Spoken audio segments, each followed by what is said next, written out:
அஸ்ஸலாமு அலைக்கும் friends. நூடுல்ஸ்க்கு ஏத்தமான side dish இல்லைன்னா எப்படின்னு சொல்லிட்டு மட்டன் மஞ்சூரியன் செஞ்சுருந்தேன். அந்த மட்டன் மஞ்சூரியனுக்கு சேம் நம்ம எப்படி நூடுல்ஸ்க்கு 65 ரெடி பண்ணியிருந்தோமோ மட்டன் 65 அதே மெத்தடில் தான் இதையும் ரெடி பண்ணி வச்சுட்டேன். கூடிய அதுக்கும் சேர்த்து ரெடி பண்ணி வச்சுட்டேன். அதோட வீடியோ தான் இது.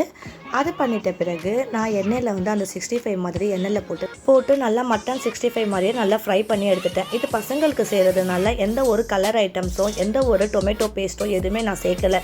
இது வீட்டில் இருக்கிற பொருள் மட்டும் வச்சு தான் நான் செஞ்சுருக்கேன்.